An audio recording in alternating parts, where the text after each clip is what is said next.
Oh man, I feel bad for you Cav players, man. You Cav Garrisons, you guys got about 2 months of maybe some relevancy, and this commander just completely dunks on Eleanor. New Imp Commander, Smite damage, Scipio, Aemilianus. Oh yeah, he's gonna be here to stay. Let's break it down.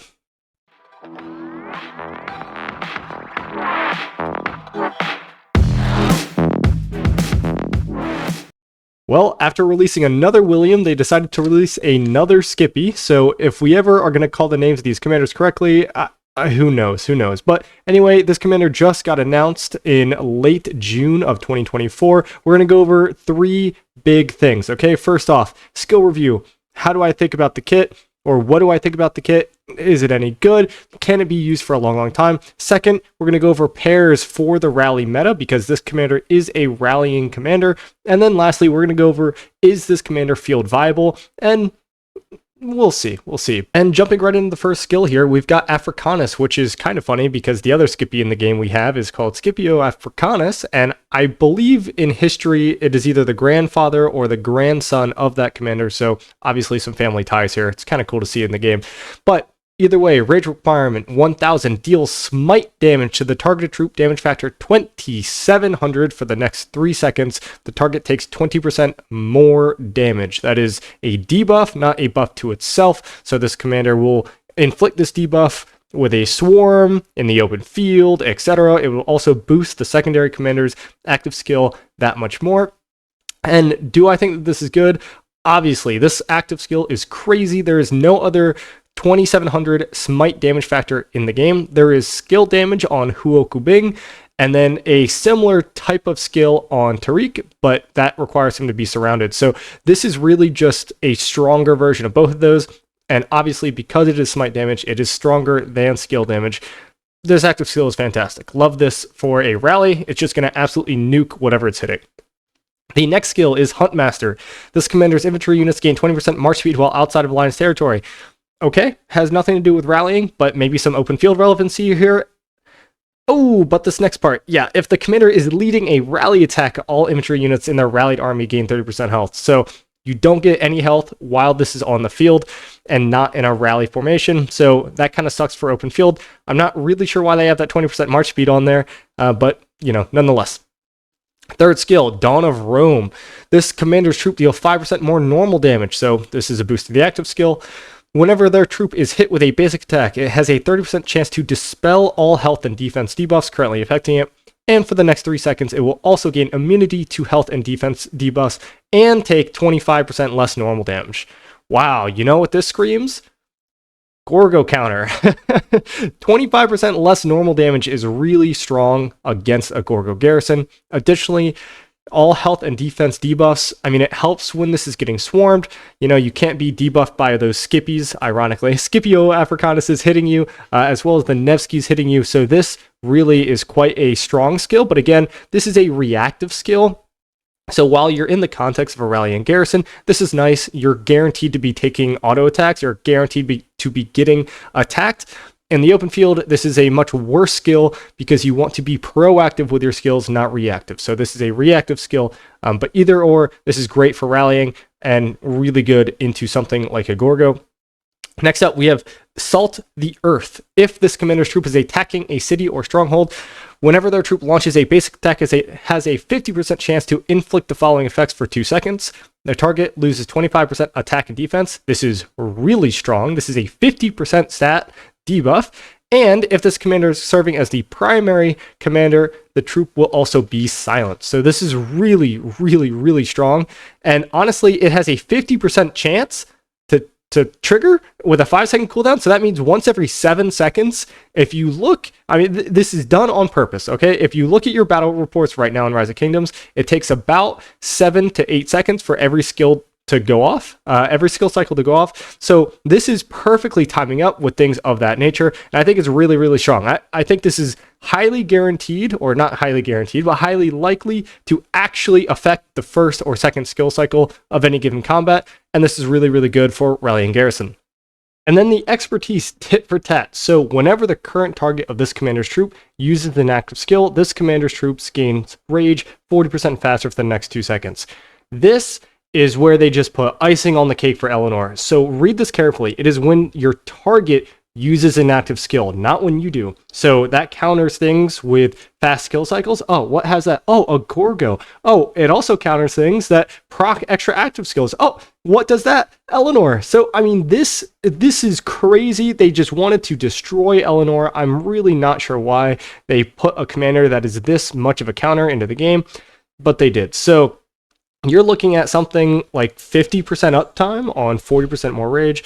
It's really, really strong. This skill is going to be great in a rally and garrison context.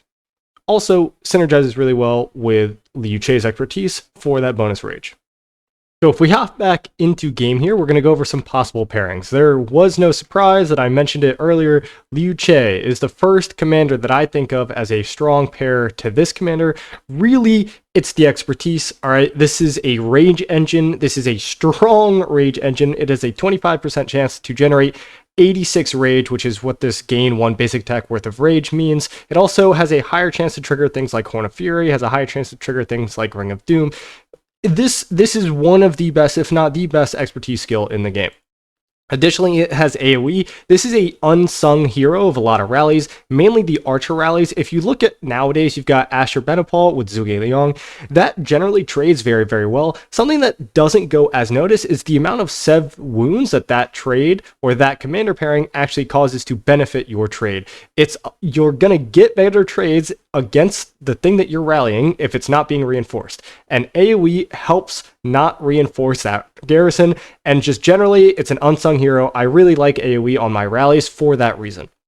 And this is also pretty strong. You've got 20% defense, and you take 20% less skill damage, I think, into things like Eleanor, I think into things like Jan Ziska, into things like any Archer garrison in the game, which aren't really being used currently, but I think this is a really strong second skill. This will not actually affect you in a rally because you're going to be hitting things that are not on the map, so ignore this skill. And then lastly, you've got Expansionist, which is just a 10% more normal damage. This will affect the active skill of both commanders, as well as increase your counterattack damage, and provide a small but consistent debuff onto the target whenever you fire your active skill of about 10% damage reduction. So I think this commander is going to be one of the 2 best pairings possible. The other commander, unfortunately, that I think is going to be hitting the bench is Tariq. This is the current rally leader in the rally meta for infantry. I just think that because he is skill damage, there's too much anti-synergy there. You're going to want your new Scipio to be the primary, and you're going to have the smite tree, and it just doesn't synergize well enough. I think this guy's going to be hitting the bench. So what is the other pairing? Well, if we go back to Instagram, we're actually going to see the most recent Inf commander also released alongside this commander, and that is William Wallace. So let's go and see his kit.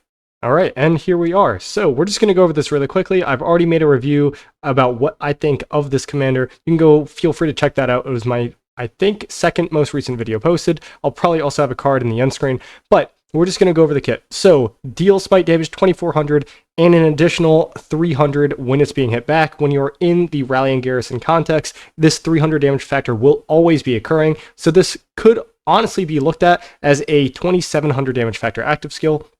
What I will also like to note is that because of the smite tree and this talent way over here that you see, number 3, fight or flight, you've got a 45 rage reduction every single time you deal smite damage. So I believe in a rally or garrison context that this skill would trigger that twice, reducing their total rage on that turn by 90, which is strong. Whatever way you want to look at it, a 90 rage reduction on the secondary and then a 45 on the active, you're looking at like a 135 rage reduction. It's pretty good, and I think that that's relevant. This second skill also does trigger while you're in the rally context, not garrison context, but rally context, because you are on the map. 10% health, 30% attack. Lion of the North is also insanely strong. It will add a 40% damage increase to the active skill of most likely your primary commander, 80% chance that is, and you take 10% less normal damage, which again is another kind of Gorgo-esque counter.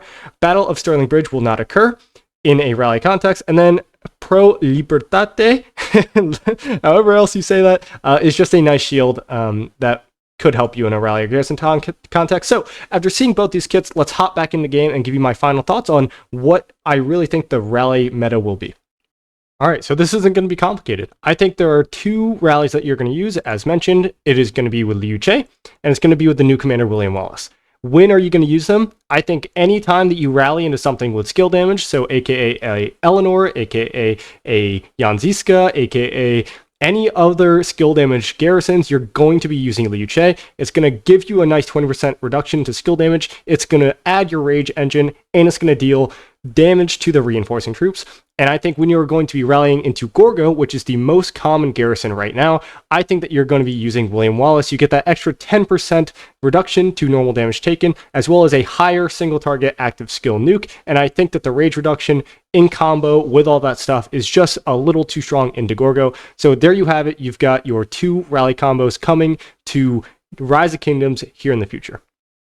And just a reminder for those of you who didn't watch my Gorgo Liu rally video, the current counter to Eleanor is smite damage because she reduces skill damage taken, and Gorgo with Liu Che was dunking on Eleanor, so this new rally commander is going to absolutely destroy it. But getting off the rally topic, why don't we talk about open field viability? So let's hop back into his kit, and I will tell you if I think he's any good for open field. And we're back. So what are we looking for with an open field commander? Well, you're looking for AoE, you're looking for debuffs, you're looking for instant proc damage, you're looking for march speed. So let's see if he has any of these things. Well, he's got no AoE, but a strong single target active skill. So honestly, maybe something can be made an exception because this is a great active skill with a strong debuff. But let's continue with his kit. He's got 20% march speed, so that's another thing. Great. Ooh, but as mentioned, no 30% health. So this is a big hit with a lot of stats, so no 30% health here. And then Dawn of Rome, I mentioned earlier, this is a reactive skill. You do not want reactive skills on your open field commander kits. It's not as strong. Generally, you're going to be attacking something, at least if you're playing correctly and skillfully, you're going to be attacking something more often than you're getting attacked. And so generally, skills like this are not as good. 5% more normal damage is fine, but the rest of this kit realistically won't do much a lot of the time when you're in the open field, so not a good skill for the open field again. Now we have Salt the Earth, which does absolutely nothing in an open field context, and then lastly you've got Tit for Tat, which whenever your target uses an active skill, you'll gain more rage, but generally you're targeting something, they're running away, this won't really do much, and then they run too far away and now you're not generating rage anyway. So generally, would I recommend this commander for the open field? My answer would be a resounding no.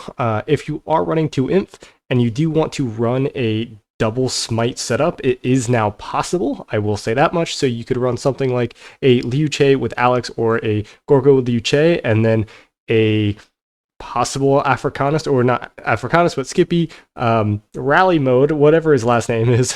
I'm not going to try to say that. Rally Scipio. We're just going to say it that way. You can run Rally Scipio with William Wallace. So something along that lines, you can actually make 2 smite pairings now, and I think that's really strong, but not the best. All right, so those are my first impressions on the new commander. What do you think? Totally broken? Totally not broken? Are you excited? Are you going to invest? Let me know all those things down in the comment section, and I will talk to you guys again next time. See ya.